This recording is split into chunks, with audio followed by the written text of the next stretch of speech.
Terminando o casamento com base em influência. Ele já defendeu famílias inteiras em um tribunal. Ele já garantiu que mães não perdessem guarda dos seus filhos. E ele já ouviu histórias que casais acham que nunca vai ouvir na vida. E hoje ele vai falar como as redes sociais estão influenciando nos relacionamentos e como ela pode ser usada contra você dentro de um processo. Esse é o Faz Sentido Podcast, um espaço dedicado para falar sobre corpo, mente, espírito e empreendedorismo na vida real. Eu trouxe aqui Paulo Carvalho. Seja muito bem-vindo. Obrigado, Renato. Para começar, vamos falar sobre redes sociais. Você acha que as redes sociais estão aproximando os casais ou estão destruindo os relacionamentos? É uma nova realidade, né, que a gente vem vivendo aí. Uma era digital, ela chegou para ficar, não tem como Uhum. dizer. E, infelizmente, ela aumentou significativamente o número de divórcios. Pra Sim. você ter uma ideia, foi feita uma pesquisa nos Estados Unidos, aumentou isso em 20% e no Reino Unido 30% o caso de divórcios relacionados à rede social. Caramba. É uma coisa assim que. E aí, por quê? Por vários motivos. Não só pela questão, às vezes, do distanciamento que Uhum. ocorre, né, dentro da Uhum. casa, do casal, como um fenômeno da infidelidade virtual, que é Sim. recorrente. Aham. E a gente vê muito isso nos processos hoje, que embora hoje o divórcio, hoje não, há um bom tempo, né, o Uhum. divórcio você já não mais precise atribuir culpa para aquela pessoa, né, em motivo pelo qual você quer se divorciar dela, as pessoas ainda trazem esses fatos no processo. Sim. E o que se nota hoje é essa questão, sim, da infidelidade, né, virtual, que Uhum. é colocada como um dos motivos, do divórcio. Sim. Então, está tendo uma repercussão negativa, sim. Por que que eu falo também? Não só isso, né, hoje o que acontece? As pessoas a internet, o meio digital, ele leva um imediatismo. Sim. Então tudo quer resolver naquele instante, Uhum. né, você é prova disso. Sim. Eu vi até um podcast que você fez com o Guilherme ali, né, da Sim. academia, onde você falou uma questão de suplementação que a pessoa queria um resultado que não Imediato. poderia dar Aham. imediato, não tem como, né. Sim. E não é diferente nas relações. Aham. E esse imediatismo leva-se a pessoa o quê? A uma busca que é divulgado nas redes sociais da felicidade constante, Sim. né.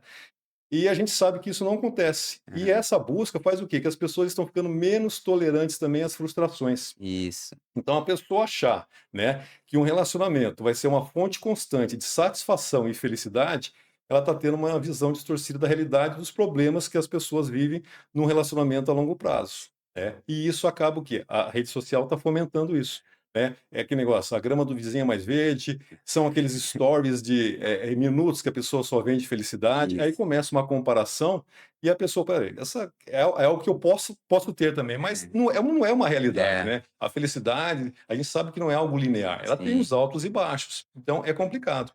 E eu digo para você, um caso que teve comigo no escritório que é surreal se eu falar para você. Hã. O marido me procurou que queria, divorciar da mulher, mas estava ainda, indeciso. Certo. E pelo que ele me passou, eu percebi o quê? Que na verdade eram problemas que poderiam ser contornados, né. Ele tinha um filho de 2 anos e um de 14. Uhum. Então essa questão da criação de idades que exigem atenção diferente, eu acho que estava criar uma situação de conflito dentro de casa Sim. mesmo. E ele me passou isso, eu verifiquei e eu perguntei se a esposa queria, ele falou: ela não quer, eu quero". Quer dizer, eu estou na dúvida. Sim. Aí o que que eu falei: "Olha, faz o seguinte, vai procurar uma ajuda, procura uma terapia, um psicólogo, que de repente você, né, pode Aham. conseguir ajustar isso". E ele ficou, expliquei para ele os direitos e deveres, né, que o Sim. divórcio envolve. Passado um mês e meio ele voltou. Voltou e falou assim: "Doutor, eu decidi, eu vou divorciar". Aí na minha cabeça, Aham. então acho que ele deve ter procurado um especialista, e Sim. deve ter orientado ele o melhor caminho. Aham. E aí ele falou assim, inclusive eu vou deixar para você aqui, eu passei a seguir uns influencers e tal na internet, e rapaz, eles parece que estavam falando aquilo que eu precisava ouvir, né. E até vou deixar para depois você verificar. Eu falei assim: "Rapaz, está terminando um casamento com base em influência, Isso. em stories de minutos", Sim. mas aí não me cabe mais também, né. Sim. E aí eu falei: "Bom, tudo bem". Ele foi embora, divorciou, entrei com o Aham. processo, e quando eu fui ver quem são os influencers, rapaz, são pessoas que não tinham, quer dizer, milhões de seguidores, e aí é o problema, né, porque Aham. as mídias sociais, elas deram poder de fala para todo mundo. Sim. Só que a gente não necessariamente precisa ouvir todo mundo, Certo. né, precisa ter um filtro, né, mas não tem esse filtro. Aham. Pega uma pessoa que falou algo que validou aquela verdade dele, e aí a internet, né, a mídia, ela começa a mandar só esse tipo de mensagens para eles, de stories, né, Aham. e aí a pessoa cria aquela como sendo uma verdade Sim. absoluta. E é surreal você imaginar hoje que uma pessoa decide uma questão de uma separação, de um divórcio, por situações que eu entendo que poderiam ser ajustadas, Aham. por consumo de stories, É. de 1 minuto, stories de 1 minuto. E é muito louco, porque assim,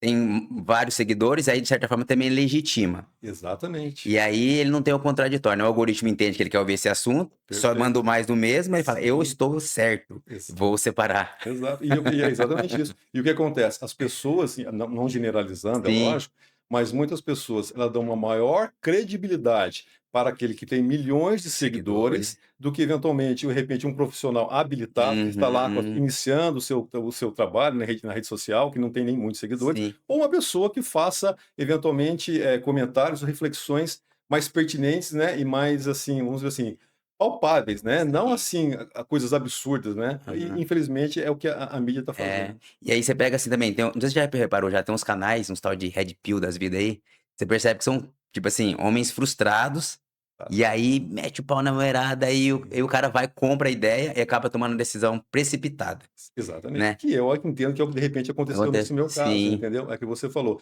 Porque aquele que está vendendo também na internet, ele está vendendo a história dele, isso. com a Verdade individualidade, com os problemas que ele teve. sim, Só, exatamente como você falou. E a pessoa passa lá aquela realidade, ou às vezes nem é a realidade dele, mas ele percebe que aquela postagem deu, exatamente. né, visão, né?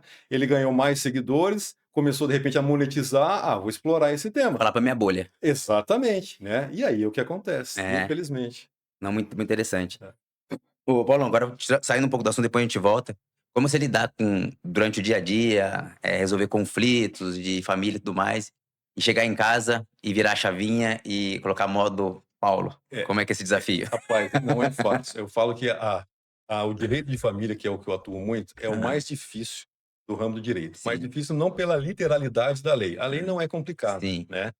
Mas porque você envolve sentimentos, envolve com emoções, e ele tem uma carga muito grande, né? sim, E infelizmente as pessoas, elas não conseguem dissociar a racionalidade da emoção no direito de família, sim, né? Então, como você mesmo falou, às vezes você pega conflito, ainda mais quando envolve crianças, guarda, né, sim, visitas, e se não conseguir ter um filtro, tem que ter esse filtro, como você falou, aham, tem que desligar a chave mesmo, né. sim, E aí eu canalizo, como você sabe, para a questão do esporte, aham, para uma questão da religiosidade, sim. porque é onde você também tem que, Aquela válvula abaixar. de escape, né? Você não pode, somatizar Sim, esses problemas, né. aham, No começo da minha carreira eu somatizava mais, né, certo, mas com o tempo eu tento dissociar, mas às vezes tem situações que são chocantes mesmo e é é, difícil, você ainda fica com aquela, né, então eu peço sempre aí que Deus deu sabedoria, né, que sim. dê pra gente, assim, uma tranquilidade pra gente poder, não deixar isso influenciar também no dia a dia da gente, né. Não, você é praticante de kickboxer, né? Sim,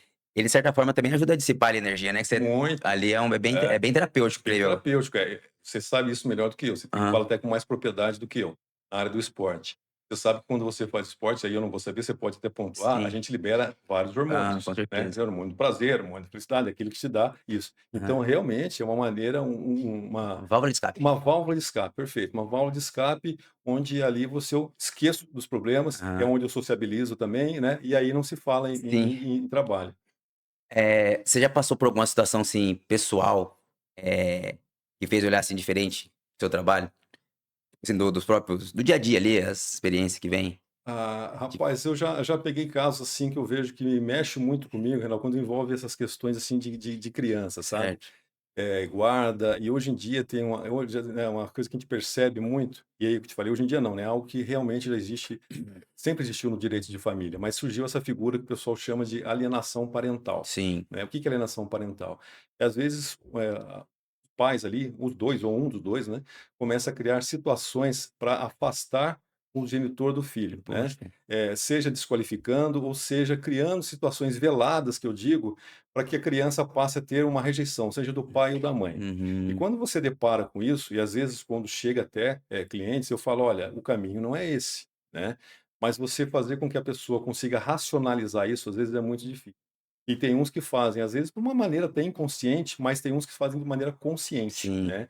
E quando envolve criança é complicado, né, porque a criança ela não tem o que, motivo, né, para ser envolvida num problema dessa ordem. Não pode sim, utilizar a criança como uma moeda de troca ou sim. para atingir o outro. Então e às vezes você vê aquela criança que está passando e é feito um estudo psicossocial, é avaliada a criança, e a criança começa a ter outros tipos de comportamento em função disso que acontece. Aham. Então isso realmente eu acho que é difícil, assim, é a hora que De certa forma, você até presencia existe, assim, até curiosidade, algum tipo de barganha, financeira, emocional por um dos lados, para tentar deixar a criança mais existe, né, existe, às vezes, de uma forma, às vezes, velada e, às vezes, de uma forma explícita mesmo, aham. tá.